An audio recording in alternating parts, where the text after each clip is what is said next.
Hey guys, welcome back to the group chat. Today we're going to be continuing with part 2 of our series, The Ultimate Beginner's Guide to Warzone. But before we get into the video, we'd like to thank you for all your support on all of our videos so far. And if you're not subscribed, hit that subscribe button now and leave us a comment so we know who you are. Also, if you haven't watched part 1 of the series, I'm going to be popping a link up at the top of the screen now so that you can check it out. In part 1, we covered off an overview of Warzone, the best settings for the game, and how to set up your loadouts.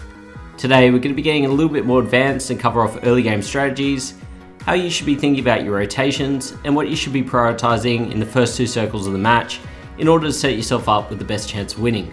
If these tips help you, let us know with a like or comment below. We'd love to see the feedback. But enough with the introduction, let's get straight into it.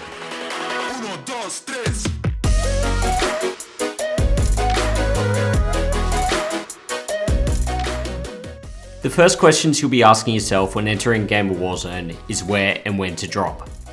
As for the second question of when, you can generally freefall 700 meters from the plane without having to pull your parachute. For longer drops to further places on the map, you will need to have your parachute out and alternate between dropping and gliding to maximize your speed. A really important tip is if you're going for a longer drop, to pull your parachute out immediately and free look around to ensure you're not being followed. If you drop for a while and then pull it out, you're likely to have someone drop in on you and shoot you with their pistol out of the sky. It's really frustrating for you to be sent to the gulag before you've even hit the ground, so make sure you utilize the free look feature. If you're going for a longer drop also, make sure you don't just have your parachute out and glide the whole way across. Not only will this take an extremely long time to get to where you want to be, but you're also likely to be cut out of the sky by a player who's picked up a helicopter early. For the question of where you should drop, we recommend that for beginners you find 2 spots on the map that you feel comfortable with and drop there consistently.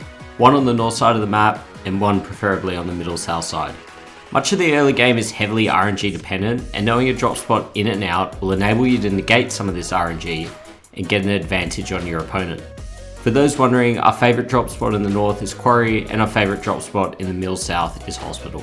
Once you hit the ground, it's game on, and your primary objective should be to find a decent floor loot gun, grab a contract, and bank cash so you can get that loadout and get an advantage on your opponents.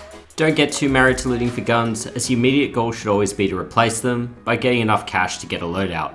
An easy way to make some early cash is to complete scavenger contracts, designated in-game by the magnifying glass.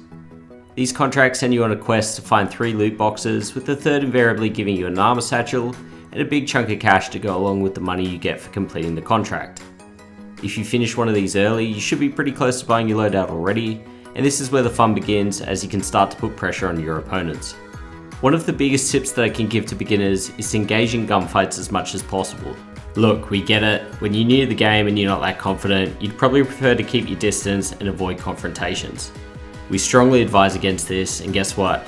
By following our advice here, you're probably going to initially lose more gunfights than you win, and you're probably also going to have a negative KD for a while. But we promise you, because you are gaining experience and practicing engagements, you will become a better player.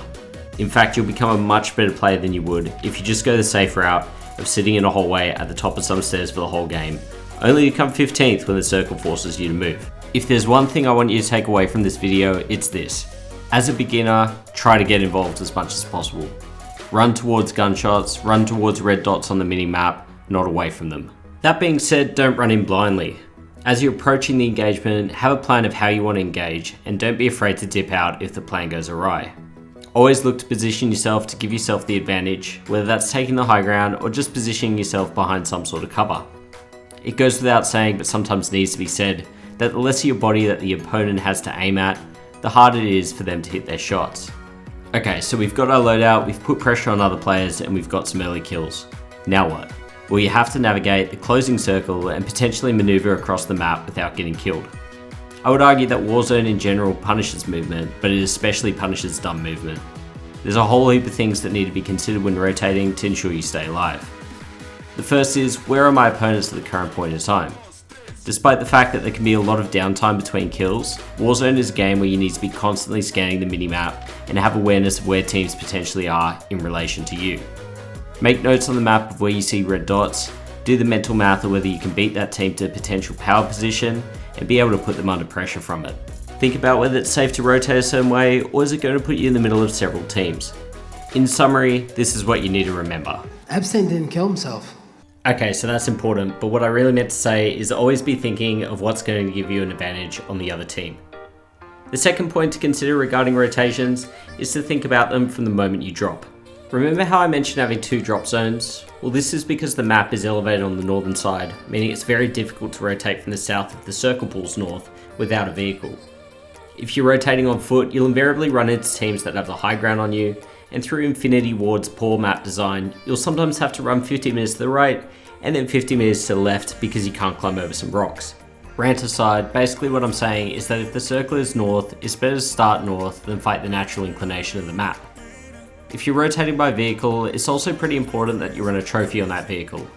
Most people have C4 in their loadout and will be able to blow it up fairly easily if you come too close. The final thing to consider is to use cover and always have an escape route in mind. Try to avoid running across open fields and keep yourself close enough to cover that if you start getting beamed, you're still able to dip and plate up. Okay, so that'll do us for this part of the Beginner's Guide to Warzone. Join us in the next episode where we cover off how to think about building your loadouts and when to use certain guns and items.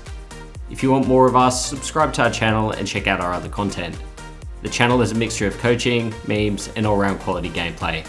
Subscribe to catch the vibe, and we'll see you in the next one.